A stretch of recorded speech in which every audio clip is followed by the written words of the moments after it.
So today let's talk about car radios. Now when it came to this truck here, the radio was actually one of the most hardest parts to find. And if I'm being honest, I still haven't done it yet, and I'm probably never going to. See, back in 1948, especially in the trucks, the radios were a pretty high upsell, and most truck owners just weren't really all that interested in them.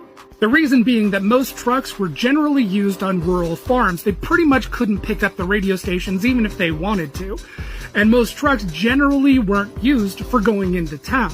See, farm trucks were generally considered the same as tractors today. You weren't gonna go cruising into town in a tractor. I mean, don't get me wrong, I ain't gonna hold it against you if you drive a tractor into town. I honestly think it's pretty badass. But back in the day, driving just a regular old farm truck into town and you weren't doing business with it, well, it was considered pretty low class. So the further back you go in history, the less these trucks had radios in them. And if your truck had a radio in it, well, it's likely that it was a radio that was put in a lot later once radio stations got a lot better at broadcasting into rural areas. But this generally raises the question, who was the first to put a radio in a car? Now, surprisingly enough, the first radio was commissioned and built by Westinghouse, and it was installed in the 1922 Chevrolet.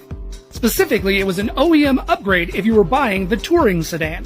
And it was only available on the touring sedan, and there was a big reason for that. Now, I should probably stop and tell you that if you were going to actually buy this upgrade, you were going to fork out approximately $200 for said upgrade. Keep in mind that the price of the actual car was around $825, which means that in today's money, this upgrade to put a radio into your car was roughly about $3,347.